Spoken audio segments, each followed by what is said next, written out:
ਭਾਈ ਫੈਸਲ ਨੇ ਵੀ ਕਿਹਾ ਮੇਰੇ ਮਹਿਬੂਬ ਦੀ ਤਸਵੀਰ ਬਣਾ, ਉਹਨੇ ਪੂਰੀ ਤਸਵੀਰ ਬਣਾ ਕੇ ਪਿੱਛੇ ਕੂੜੇ ਵਾਲਾ ਬੋਰਾ ਬਣਾ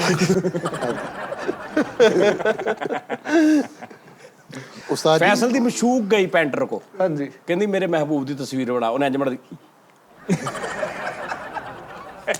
ਉਹਨੇ ਕਹਾ ਇਹ ਕੀ ਕਹਿੰਦਾ, ਉਹ ਕਰਦਾ ਨਹੀਂ। ਉਹਨੇ ਗਲਤ ਤਸਵੀਰ ਬਣਾਤੀ ਇਹਦੀ ਮਹਿਬੂਬਾ ਨੇ ਫੇਰ ਵੀ ਮਹਿੰਗੀ ਖਰੀਦ ਲਈ, ਉਹ ਐਲੇ ਸਟਾਈਲ ਚ ਬਣਾਤੀ। ਉਹਨੇ ਇਹਦੀ ਤਸਵੀਰ ਬਣਾਈਆ ਕਰਕੇ ਉਹਨੇ ਕਿਹਾ ਕਿ ਕਹਿੰਦਾ ਇਹੀ ਕਰ ਰਿਹਾ। ਨਹੀਂ ਭਾਈ ਫੈਸਲ ਹੀ ਮਹਿਬੂਬਾ ਗਈ ਮੁਸੱਵਰ ਕੋ, ਕਹਿੰਦੀ ਦੀ ਤਸਵੀਰ ਬਣਾ। ਜਦੋਂ ਮੁਸੱਵਰ ਨੇ ਭਾਈ ਨੂੰ ਦੇਖਿਆ ਕਹਿੰਦਾ ਬਾਜੀ ਫਲੈਕਸ ਬਣਾ ਦਵਾਂ।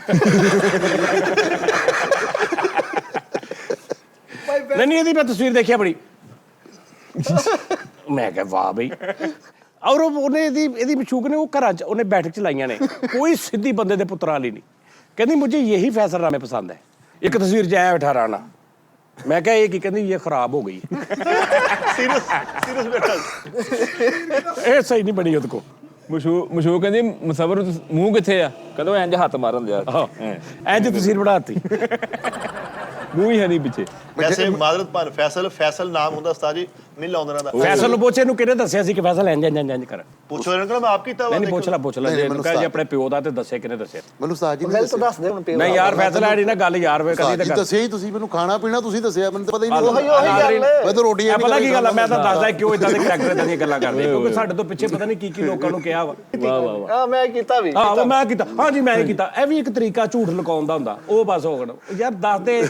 ਦੱਸ ਦੇ ਕਿ ਤੈਨੂੰ ਮੈਂ ਲਾਹੌਰ ਖਹਿ ਕੇ ਸਮਝਾਇਆ ਕਿ ਫੈਸਲ ਆ ਦੇਖ ਇੰਜ ਕਰਨਾ ਤੂੰ। ਨਹੀਂ ਮੈਨੂੰ ਉਸਤਾਦ ਜੀ ਨੇ ਦੱਸਿਆ। ਨਾ ਕਰ ਯਾਰ ਫੈਸਲ। ਕਸਮ ਵਾਲੀ ਗੱਲ ਹੈ ਉਸਤਾਦ ਜੀ ਤੁਸੀਂ ਅਜਰ, ਮੈਂ ਕਹਿ ਰਿਹਾ ਮੇਰੇ ਦਿਲ 'ਚ ਜਿੰਨੀ ਕਦਰ ਹੈ ਮੈਨੂੰ ਪਤਾ ਹੈ ਨਾ।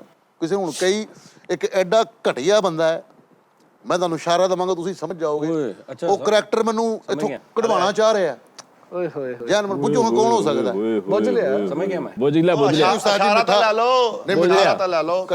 ਉਸਤਾਦ ਜੀ ਮਿੱਠਾ ਕਸਮ ਵਾਲੀ ਗੱਲ, ਤੈਨੂੰ ਕਢਵਾਉਣਾ ਚਾਹ ਰਿਹਾ। ਉਸਤਾਦ ਜੀ ਮਿੱਠਾ ਮੇਰਾ ਭਰਾ ਹੈ, ਨਿੱਕਾ ਵੀਰ ਹੈ, ਇਹ ਨਹੀਂ ਹੈ ਇਸ ਲਿਸਟ 'ਚ ਇਹ ਨਹੀਂ ਹੈਗਾ। ਕੌਣ? ਕਾਸ਼ੀ। ਇਹ ਉਹਦੀ ਜੌਬ ਪਿੱਛੇ ਪਏ ਆ, ਉਹ ਅੱਗੇ ਨਿਕਲ ਗਿਆ। ਉਸਤਾਦ ਜੀ ਕਾਸ਼ੀ ਮੇਰਾ ਛੋਟਾ ਭਰਾ ਹੈ, ਅੱਲਾਹ ਪਾਕ ਉਹਦੀ ਇਹ ਜ਼ਿੰਦਗੀ ਭਾਜੀ ਕਰੇ। ਸਾਰੇ ਇਹ ਆਪ ਹੀ ਨਿਕਲਣਾ ਚਾਹ ਰਹੇ, ਬੰਦਾ ਨਹੀਂ ਸਿਲੈਕਟ ਹੋਣਾ। ਮੈਂ ਕਿਹਾ ਭਾਈ ਸਾਹਿਬ ਤੇ ਨਹੀਂ। ਮੈਂ ਕਿਹਾ ਕਾਸ਼ੀ ਰੋਜ਼ਾ ਰੱਖਿਆ, ਕਾਸ਼ੀ ਕ੍ਰਿਸਚਨ ਹੈ। ਮੈਂ ਕਿਹਾ ਕਾਸ਼ੀ ਰੋਜ਼ਾ ਰੱਖਿਆ, ਔਰ ਨਹੀਂ ਉਸਤਾਦ ਜੀ ਉਹ ਨਾ ਮੈਂ ਨਾ ਰੋਜ਼ਾ ਨਹੀਂ ਰੱਖਿਆ। ਮੈਂ ਕਿਉਂ? ਪਤਾ ਕੀ ਆ, ਹਰ ਅੱਧੇ ਘੰਟੇ ਬਾਅਦ ਜਾ ਕੇ ਝੂਠ ਬੋਲਣਾ ਪੈਂਦਾ ਕਿ ਉਸਤਾਦ ਨੂੰ ਨਹੀਂ ਹੈਗੇ।